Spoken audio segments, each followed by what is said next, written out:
Hello everyone, welcome to my YouTube channel. आप सभी का मेरे यूट्यूब चैनल पे स्वागत है। आज हम बात करेंगे इम्पोर्टेंट क्वेश्चनों के बारे में जो उत्तराखंड से संबंधित है। तो इसमें पहला क्वेश्चन है, उत्तराखंड भारत का कौन सा राज्य है। तो बताना है कि उत्तराखंड भारत का कौन सा राज्य है। तो वो हो जाएगा 27वां, यानी कि सी वाला ऑप्शन जो है राइट हो जाएगा। यानी कि 27वां जो है राज्य जो है कौन है, उत्तराखंड भारत का जो है 27वां राज्य है। दूसरा क्वेश्चन है, उत्तरांचल राज्य की स्थापना कब हुई। तो उत्तरांचल की बात कर रहा है तो 9 नवंबर 2000 को जो है उत्तरांचल की स्थापना हुई थी। और 1 जनवरी 2007 को जो है इसका नाम क्या पड़ा था, उत्तराखंड पड़ा था।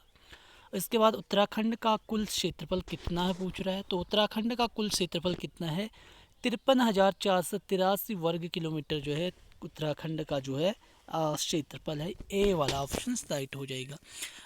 चौथा क्वेश्चन पूछ रहा है कि उत्तराखंड हिमालय के किस भाग में स्थित है। तो उत्तराखंड जो है हिमालय के किस भाग में स्थित है, ये है आपके पूर्व मध्य भाग में। ठीक है, आप देखेंगे तो इसे पूर्व मध्य भाग में जो है उत्तराखंड को दिखाएगा ये। ठीक है, उत्तराखंड के प्रथम मुख्यमंत्री कौन थे। तो कौन थे, नित्यानंद स्वामी जो है उत्तराखंड के प्रथम मुख्यमंत्री थे। ठीक है, उसके बाद नेक्स्ट बढ़ते हैं, उत्तराखंड राज्य का प्रथम राज्यपाल कौन थे। तो उत्तराखंड राज्य के जो प्रथम राज्यपाल थे वो कौन थे आपके, वो थे आपके सुरजीत सिंह बनराला। ठीक है, और जो प्रकाश पंत थे प्रथम निर्वाचित जो थे, क्या थे आपके प्रथम निर्वाचित अध्यक्ष। ठीक है, और जो यशपाल आर्य थे वो क्या थे, प्रथम आ, निर्वाचित। और जो निर्वाचित थे प्रथम वो प्रकाश पंत थे। और प्रथम की बात करें वैसे अध्यक्ष की, तो वो कौन थे आपके, वो थे यशपाल आर्य। उसके बाद उत्तराखंड हाई कोर्ट के प्रथम चीफ जस्टिस कौन थे। तो कौन थे आपके जस्टिस ए देसाई। उत्तराखंड का गांधी किसे कहा जाता है। तो उत्तराखंड का गांधी कहा जाता है इंद्रमणि बड़ौनी को। उत्तराखंड के संबंध में प्रथम लिखित उल्लेख कहाँ पे मिलता है आपको। तो मिलता है कहाँ पे आपको, ऋग्वेद में मिलता है। ठीक है, इसमें कुछ क्वेश्चन में जो है प्रॉब्लम्स हो रही हैं तो वो एक गलत तरीके से छपा है। तो नेक्स्ट बढ़ते हैं, भारतीय राष्ट्रीय आंदोलन के दौरान गांधी जी किस स्थान पर बहुत दिनों तक रुके थे। तो कौशानी में रुके थे वो ज़्यादातर। वहीं पे उन्होंने अनासक्ति जो योगपीठ लिखी थी वहीं पे लिखी थी कौशानी में। तो कौशानी को उन्होंने क्या कहा था, भारत का स्विट्जरलैंड कहा था। ठीक है, और उत्तराखंड का स्विट्जरलैंड किसे कहा जाता है, हर्षिल को। ठीक है, ये राज्य का कितना प्रतिशत भाग पर्वतीय है। तो 86 पॉइंट जो है 07% जो है राज्य का पर्वतीय भाग है। अगर 100 में से 86.07 घटाएंगे तो वो आपका क्या आ जाएगा, मैदानी प्रतिशत आ जाएगा, यानी कि 13.93। ठीक है, और उसके बाद नेक्स्ट देखते हैं, उत्तराखंड में कुल कितने ज़िले हैं। तो 13 ज़िले हैं, आप सभी को पता है। उत्तराखंड का सर्वाधिक क्षेत्रफल वाला ज़िला कौन सा है। तो चमोली जो है उत्तराखंड का सर्वाधिक क्षेत्रफल वाला ज़िला है। सबसे कम क्षेत्रफल वाला ज़िला कौन सा है। तो सबसे कम क्षेत्रफल वाला है आपका कौन, वो है आपका चंपावत। ठीक है, 2011 की जनगणना के अनुसार राज्य में पुरुष और महिला की साक्षरता क्या थी। तो पुरुष और महिला की साक्षरता पूछ रहा है तो पुरुषों की साक्षरता थी 87.82, यानी कि ए वाला ऑप्शन। और महिलाओं की जो है 70.00% जो थी, महिलाओं की जो है क्या थी, साक्षरता थी। राज्य में कुल कितने ज़िले हैं आपको पता है, 13 हैं। निम्न में पक्षियों में से कौन सा उत्तराखंड का राज्य पक्षी है। तो आपको पता है कि मोनाल जो है उत्तराखंड का राज्य पक्षी है। तो ये मोनाल कहाँ कहाँ मिलता है, सिक्किम में मिलता है, हिमाचल में मिलता है। ये नेपाल का भी राज्य राज्य क्या है, पक्षी है। ठीक है, और सिक्किम का भी। ठीक है, ये आपको याद रखना है। राज्य विधानसभा की पहली उपाध्यक्ष कौन थी। तो विजया बर्थवाल जो थी राज्य विधानसभा की पहली उपाध्यक्ष थी, ये भी आपको याद रखना है। उत्तराखंड की दूसरी राजभाषा क्या है। तो संस्कृत जो है उत्तराखंड की दूसरी राजभाषा है, जिसे 2010 में जो है क्या बनाया गया था, दूसरी भाषा का दर्जा मिला था। उत्तराखंड का सबसे बड़ा हिमनद कौन सा है। तो इसमें से जो गंगोत्री है वो उत्तराखंड का सबसे बड़ा हिमनद है। अगर कुमाऊं की बात करेगा तो मिलम जो है उत्तराखंड मिलम जो है कुमाऊं का सबसे बड़ा हिमनद है। ठीक है, उसके बाद अगला क्वेश्चन है, उत्तराखंड के सर्वाधिक और सबसे कम क्षेत्रफल वाले ज़िले कौन से हैं। तो आपको हमने पहले भी बताया था कि चमोली और चंपावत का जो क्षेत्रफल है सबसे ज़्यादा और सबसे कम है। उत्तराखंड का राज्य पुष्प आपको बताना है। तो राज्य पुष्प ब्रह्म कमल है, जिसकी हाइट जो है 70 से लेकर 70 से लेके 75 की समथिंग होती है, ठीक है। ये आपको याद रखना है। तो जो ब्रह्म कमल है वो भगवान शिव को अर्पित किया जाता है। इसके खिलने का समय होता है जुलाई से सितंबर के बीच, 3 महीने के बीच, ठीक है। किस तिथि को राज्य का नाम उत्तरांचल से उत्तराखंड कर दिया था? आपको पता है कि 1 जनवरी 2007 को, यानी कि सी वाला ऑप्शन राइट हो जाएगा। उत्तराखंड में एक ग्राम सभा की स्थापना की जाती है किसके द्वारा? तो राज्य सरकार द्वारा की जाती है। राज्य के कितने नगर निगम है? तो इसमें जो है पहले तो 6 थे, आजकल जो है कितने हो चुके हैं? 9। ये ऑप्शन जो है 9 हो जाएंगे, क्योंकि जो राज्य के कितने पिछले साल का है, ठीक है। ये पिछले कई सालों का पहले का जो है PDF है, तो उसके हिसाब से बनाया। तो नगर निगम हो गए हैं 9, आपको याद रखने हैं, ठीक है। अस्कोट वन्यजीव सेंचुरी की बात करें तो ये कहाँ पे है आपका? अस्कोट वन्यजीव से पिथौरागढ़ में है, आपको पता होगा इसके बारे में। उत्तराखंड के किस हिल स्टेशन को पहाड़ों की रानी कहा जाता है? तो मसूरी ऐसी जगह है जिसे हिल स्टेशन का दर्जा प्राप्त है, ठीक है। राज्य में कुल कितने राष्ट्रीय राजमार्ग हैं? तो इसमें बताया गया है कि 14 राष्ट्रीय राजमार्ग हैं। कौन मंदिर 12 ज्योतिर्लिंगों में से सम्मिलित है? तो केदारनाथ आपका राइट आंसर हो जाएगा। उत्तराखंड की 4 धाम यात्रा जिसकी गंगोत्री, यमुनोत्री, बद्रीनाथ, केदारनाथ किन जिलों में समूह में स्थित है? तो आपको बताना है। तो ये जो गंगोत्री और यमुनोत्री है वो तो उत्तरकाशी में है, बद्रीनाथ आपका चमोली में आ जाएगा, और केदारनाथ आपका कहाँ है? रुद्रप्रयाग में, यानी कि सी वाला ऑप्शन राइट हो जाएगा। राज्य की 4 धामों में सर्वाधिक ऊंचाई पर स्थित कौन सा धाम है? तो तुंगनाथ, जो इसमें से बद्रीनाथ, गंगोत्री, यमुनोत्री की बात करें तो केदारनाथ जो है सबसे हाइट पे, ठीक है। तो ऊंचाई की बात करें तो 4 धाम सर्वाधिक ऊंचाई पे केदारनाथ जो है सबसे ऊंचाई पे है, ठीक है। इसके बाद नेक्स्ट बढ़ते हैं हम। राज्य में सर्वाधिक ऊंचाई पे स्थित मंदिर कौन सा है? तो 4 ये शिव की जो है जो 5 वो थे, पंच केदार कहते हैं जिसे, उनमें से बताना है कि 4 विधि है इसमें। तो तुंगनाथ सबसे हाइट पे है, ठीक है। तुंगनाथ को जो है दूसरे केदार भी कहा जाता है। निम्न में से किस पर्वत स्थल को पहाड़ों की रानी कहा जाता है? आपको बताना, तो चक्राता को भी पहाड़ों की रानी कहा जाता है। इसमें ऑप्शन दिया गया है चक्राता, ठीक है, क्योंकि चक्राता के समथिंग ही जो है मसूरी आता है, ठीक है। तो ऑप्शन के हिसाब से करना है, तो इसमें चक्राता आ जाएगा। वैसे तो पहाड़ों की रानी जो है मसूरी को कहा जा सकता है, इसे हम डिलीट कर देंगे इस क्वेश्चन को, ठीक है। उत्तरकाशी का प्राचीन नाम क्या है? बालाघाट जो है उत्तरकाशी का प्राचीन नाम है। राज्य का सर्वाधिक क्षेत्रफल वाला वन्यजीव विहार कौन सा है? तो इसका केदारनाथ वन्यजीव विहार जो है राज्य का सर्वाधिक क्षेत्रफल वाला वन्यजीव विहार है, यानी कि जो इसका क्षेत्रफल सबसे ज़्यादा है, ठीक है। गोविंद वन्यजीव विहार कहाँ है? उत्तरकाशी में। अस्कोट वन्यजीव विहार कहाँ है? पिथौरागढ़ में। सोना नदी वन्यजीव विहार कहाँ है? ये आपकी कहाँ पे है? पौड़ी में, ठीक है। ये आपको याद रखना है। ऋषिकेश से स्थित मुनि की रेती किस जिले के अंतर्गत आता है? तो मुनि की रेती आती है टिहरी में। पिछले साल इस पे जो है 2020-21 के समथिंग जो है यहाँ पे कुछ ऋषि गंगा में बाढ़ आई थी, जिसकी वजह से काफ़ी नुकसान हुआ, तो वो आपको देखा पता होगा। उसके बाद राज्य के पर्वतीय क्षेत्रों के अधिकांश से मृदा का pH मान क्या है? तो इसका होता है 5.5 से 6.5 के मध्य होता है। उत्तराखंड में उगाई जाने वाली फसलों के सबसे महत्वपूर्ण समूह कौन सा है? तो गेहूं, धान, मडुआ और आलू जो है इसका राइट आंसर हो जाएगा। कहीं कहीं भी चिकोरा भी दिया, लेकिन गेहूं, धान, मडुआ, आलू जो है काफ़ी इंपॉर्टेंट हो जाएगा। उत्तराखंड में कृषि भूमि नापने का पैमाना क्या है? तो ये है नाली और मुट्ठी जो है इसका राइट आंसर हो जाएगा। उत्तराखंड में कृषि योग्य भूमि कितनी है? तो 13% जो है इसका राइट आंसर हो जाएगा। उत्तराखंड में एक नाली जमीन कितने वर्ग मीटर के बराबर होती है? 200 वर्ग मीटर के बराबर होती है।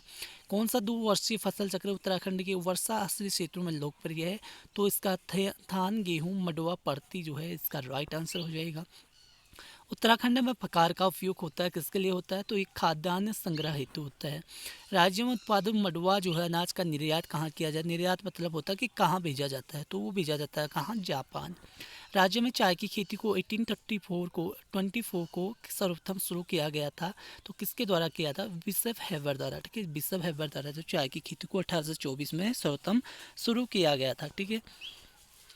राज्य में सर्वाधिक क्षेत्रफल की खेती की जाने वाली 2 फसलें कौन कौन सी हैं? तो गेहूं और चावल जो है राज्य में सर्वाधिक क्षेत्रफल की खेती की जाने वाली 2 फसलें हैं। राज्य में सर्वाधिक कृषि योग्य भूमि कहाँ पे है? तो ये आपका उधम सिंह नगर में जो है सर्वाधिक कृषि योग्य भूमि है, क्योंकि यहाँ जो तराई क्षेत्र है यहाँ पे ज़्यादातर होता है, ठीक है। स्वतंत्रता के बाद राज्य में पहला भूमि बंदोबस्त कब हुआ था? तो स्वतंत्रता के बाद जो है भूमि बंदोबस्त हुआ था 60 से 64 के बीच, यानी कि 1960 और 64 के बीच हुआ था। राज्य में सर्वप्रथम किस औषधि पौधे की खेती शुरू की गई थी? वेलिडोना की खेती की गई थी, 1902 में की गई थी, ठीक है। ये भी आपको याद रखना है। सॉरी 1902 या 3 की समथिंग है, 3 इज राइट आंसर, 1903 में, ठीक है। राज्य में नई कृषि नीति जारी की गई थी, कब की गई थी? ये 2011 में की गई थी। राज्य में किस प्रकार के रेशम उत्पादन होता है? तो उपयुक्त हिमालयी, टसर, मूंगा, ये तीनों प्रकार से जो उपयुक्त सभी प्रकार के जो है रेशम उत्पादन होते हैं। सेब के उत्पादन के लिए कौन सा जिला प्रसिद्ध है? तो इसका हो जाएगा उत्तरकाशी के हर्षिल में जो ज़्यादातर सेब की बागान मिलते हैं, ठीक है। निम्न में से कौन सा जिला चाय उत्पादन हेतु प्रसिद्ध है? तो इसमें से आ जाएगा नैनीताल के फवाली में ज़्यादातर चाय की खेती होती है। राज्य में समन्वित डेयरी विकास परियोजना कब से चलाई जा रही है? तो वो 2002 और 2003 से चलाई जा रही है। मत्स्य नीति लागू करने की पहल करने वाला उत्तराखंड देश का पहला राज्य है। यह नीति कब लागू की गई थी? तो 2002 में लागू की गई थी ये। राज्य की सबसे पुरानी 1854 में नहर बनाई गई थी। कौन सी नहर बनाई गई थी? ऊपरी गंगा नहर, आपको हरिद्वार के ऊपर मिल जाएगा आपको ये। राज्य का सबसे छोटा राष्ट्रीय राजमार्ग कौन सा है? तो 72 का फर्स्ट जो है ये आपका राइट आंसर हो जाएगा। राज्य में प्रथम रेल पथ का निर्माण 1884 में किया गया था। वह पथ है लक्सर से हरिद्वार, हरिद्वार से देहरादून, हरिद्वार से ऋषिकेश, तो किच्छा टू काठगोदाम। तो किच्छा टू काठगोदाम डी वाला ऑप्शन राइट हो जाएगी कि राज्य में प्रथम रेल पथ का निर्माण किया गया था 1884 में किच्छा से काठगोदाम। स्वतंत्रता से पूर्व राज्य में व्यापार कैसे किया जाता था? तो स्वतंत्रता से पूर्व राज्य में किया जाता था, मेलों के द्वारा किया जाता था, प्रदर्शनियों के द्वारा किया जाता था, मध्यस्थों के द्वारा किया जाता, तो तीनों के द्वारा किया जाता था, ठीक है। तो नेक्स्ट क्वेश्चन बढ़ते हैं हम। राज्य में कागज़ का सबसे बड़ा कारखाना कहाँ स्थित है? तो वो आपको पता है कि लाल कुआं में सबसे ज़्यादा कागज़ का कारखाना है, पेपर मिल बोलते हैं ना वहाँ पे है। उत्तराखंड राज्य के सर्जन के समय 11वें वित्त आयोग ने इसे निम्नलिखित राज्य का दर्जा दिया था। तो कौन सा राज्य दिया? विशेष वर्ग का राज्य इसे बताया गया था, ठीक है। नेक्स्ट देखते हैं, राज्य में नई औद्योगिक नीति की घोषणा कब की गई थी? तो नई औद्योगिक नीति की घोषणा की गई जून 2003 में। राज्य की सबसे पुरानी सूती वस्त्र मिल कहाँ पे है? तो आपको बताना है, तो ये काशीपुर आपका राइट आंसर हो जाएगा। राज्य में शिल्पी पार्क की स्थापना की जा रही, कहाँ की जा रही है? तो देहरादून में की जा रही है। राज्य में नए युवा नीति को प्रख्यात किया गया, तो 2011 में किया गया। राज्य में आपातकालीन चिकित्सा सेवा योजना कब से शुरू की गई? 108, तो की गई थी 2008 से, ठीक है। और 2012 से कौन सी वाली 108 शुरू की गई थी? डोली वाली, ठीक है, जो डोली के द्वारा ले जाया जाता है, ठीक है, गाँव घरों में। एशिया का प्रथम इंजीनियरिंग कॉलेज स्थापित किया गया है रुड़की में, ठीक है, रुड़की में किया गया है। जो कब किया उसको जो है कौन सा देश का कौन सा है वो 7वां जो है देश का इंजीनियरिंग कॉलेज है। वैसे पहले नंबर का है, लेकिन देश के उसमें जो है उसका 7वां स्थान आता है। गुरुकुल कागड़ी विश्वविद्यालय की स्थापना स्वामी श्रद्धानंद ने हरिद्वार में की थी। कब की थी? 1902 में, यानी कि 1902 में की थी। उत्तराखंड प्रशासनिक परीक्षण अकादमी स्थित है, कहाँ पे है आपके? तो ये कहाँ पे आपका? नैनीताल में है प्रशासनिक परीक्षण अकादमी। उत्तराखंड की महिलाएं एक आभूषण जिसे तिलहरी कहते हैं कहाँ पे पहनती है? तो तिलहरी पहनते हैं गले में। राज्य में मनाए जाने वाला पर्व बग्वाल या बगवाई है, क्या है ये? दीपावली का है। उत्तराखंड उच्च न्यायालय कहाँ स्थित है? तो ये है आपके नैनीताल में। कुमाऊं का सबसे बड़ा ग्लेशियर कौन सा है? मिलन है, आपको बताया था मिलन ग्लेशियर जो है पिथौरागढ़ में पड़ता है, तो ये कुमाऊं का सबसे बड़ा ग्लेशियर है। कपकोट जो है ये कफकनी जो है आपका कफकनी और सुंदर ढूंगा ये आपके जो है बागेश्वर में आते हैं दोनों, और पिंडारी जो है बागेश्वर प्लस चमोली में आते हैं, तो ये दोनों के राउंड में आते हैं, तो इसलिए मिलम जो है बड़ा हो जाएगा, ठीक है। महात्मा गांधी ने राज्य के किस स्थान को भारत का स्विट्जरलैंड कहा था? कौशानी को कहा था। हेमकुंड झील घिरी हुई है, 7 पर्वतों से घिरी है। किस जिले में सर्वाधिक गांव है? तो पौड़ी में सर्वाधिक गांव है। गढ़वाल मंडल का मुख्यालय कहाँ है? तो इसका पौड़ी हो जाएगा। राज्य में जो राजस्व पुलिस व्यवस्था है कब से लागू की गई थी? तो 1874 से की गई थी। 2011 के अनुसार सर्वाधिक साक्षरता दर वाला जनपद कौन सा है? तो इसमें देहरादून राइट आंसर हो जाएगा। बद्रीनाथ मंदिर कहाँ स्थित है? चमोली में स्थित है। 2011 के अनुसार सर्वाधिक लिंगानुपात वाला जिला कौन सा है? तो अल्मोड़ा जो है सर्वाधिक लिंगानुपात वाला जिला है। सबसे कम वाला कौन सा है? तो पिथौरागढ़ सबसे कम वाला है। 2011 के अनुसार सर्वाधिक महिला साक्षरता वाला जिला कौन सा है? तो इसका राइट आंसर हो जाएगा देहरादून, ठीक है। कौन नदी केदारनाथ से रुद्रप्रयाग होते बहती है? तो आ जाएगा इसका क्या? मंदाकिनी नदी ऐसी नदी है जो केदारनाथ से रुद्रप्रयाग होते हुए बहती है। राज्य में सर्वाधिक संगमरमर भंडार वाला जिला कौन सा है? तो ये देहरादून तो संगमरमर की बात कर रहा है, इसमें अल्मोड़ा दिया गया है, बट जो है देहरादून जो है संगमरमर भंडार वाला जिला है, ठीक है। संगमरमर का ज़्यादातर स्रोत कहाँ मिलता है? देहरादून में मिलता है। नेक्स्ट बढ़ते हैं। निम्न में से कौन सा भूकंप सर्वाधिक तीव्रता का था? तो जो इसमें से राइट आंसर चमोली का 1999 वाला सर्वाधिक भूकंप तीव्रता वाला था। निम्न में से कौन सा उत्तरांचल का सबसे ऊंचा पर्वत शिखर है? तो इसमें से बताया गया तो नंदा देवी आपका राइट आंसर हो जाएगा। 78-17 जो इसकी हाइट है, कहीं पे 16 भी दिया रहता है, 78-16 या फिर 78-17। जो उत्तरांचल है प्रदेश का कौन सा स्थान पहाड़ों की रानी के, ये आपको बता दिया मसूरी को। वैज्ञानिकों के अनुसार हिमालय क्षेत्र उत्तराखंड में आने वाले अधिकांश भूकंपों के कारण है, क्या कारण है? तो इसके कारण है आपके प्लेटों की गतिशीलता, भ्रंश की उपस्थिति। तो ये दोनों जो है राइट आंसर हो जाएंगे, डी वाला ऑप्शन, ठीक है। राज्य में बाढ़ आने का सबसे बड़ा मुख्य कारण क्या है? तो ये दोनों भूस्खलन भी है, अतिवृष्टि भी है, ठीक है। अगर दोनों में से कोई भी क्वेश्चन आए तो ये आपको बना देना है। प्राकृतिक आपदाओं की दृष्टि से उत्तराखंड आता है, जोन 4 और 5 में आता है। राज्य में सर्वाधिक वर्षा वाला क्षेत्र कौन सा है? तो इसमें आ जाएगा बराही हिमालयी क्षेत्र आता है। बराही हिमालय क्षेत्र जो है राज्य में सर्वाधिक वर्षा वाला क्षेत्र आता है। राज्य में सर्वाधिक औसत वार्षिक वर्षा वाला स्थान कौन सा है? नरेंद्रगढ़ टिहरी है। सर्वाधिक अंतर्राष्ट्रीय सीमा रेखा वाला जिला कौन सा है? तो पिथौरागढ़ आपका राइट आंसर हो जाएगा। राज्य की सर्वाधिक ऊंचाई वाली अधिकांश पर्वत चोटियां कहाँ स्थित है? तो ये हो जाएगी चमोली में सर्वाधिक है, ठीक है। कुमाऊं में गोरखा शासन कब स्थापित हुआ था? 1790 में हुआ था, ये वाला ऑप्शन राइट हो जाएगा। कुमाऊं का प्रथम कमिश्नर कौन था? तो ई गार्डनर जो है कुमाऊं का प्रथम कमिश्नर था, ठीक है। उत्तराखंड में खनन नीति की घोषणा की गई थी, कब की गई थी? 2001 में, ठीक है, ये आपको याद रखना है। भारत के स्वतंत्र होने के समय गढ़वाल का राजा कौन था? तो मानवेंद्र शाह था, ठीक है। राज्य का प्रथम स्वतंत्रता सेनानी किसे माना जाता है? तो कालू मेहरा को डी वाला ऑप्शन हो जाएगा। एक ग्रंथ में उत्तराखंड के लिए देवभूमि शब्द आया, वो किस में आया? तो वो आया था ऋग्वेद में, ठीक है। गढ़वाल के इतिहास में झांसी की रानी की संज्ञा कैसे दी गई है? तो दी गई है किसको? तिल्लू रोते लेगा। तो आज के लिए काफ़ी क्वेश्चन जो है 100 क्वेश्चन हमने रिपीट किए हैं, वो भी 16 मिनट में। दोस्तों कैसे लगे आपको ये वीडियो मुझे कमेंट सेक्शन में ज़रूर बताना, और आने वाला एग्ज़ाम के लिए जो है आपको और प्रयत्न करने पड़ेंगे, जिससे जो है आपको जो है काफ़ी जो है हेल्प मिलेगी। तो मिलते हैं दोस्तों नेक्स्ट वीडियो में। आज के लिए इतना ही काफ़ी है। धन्यवाद।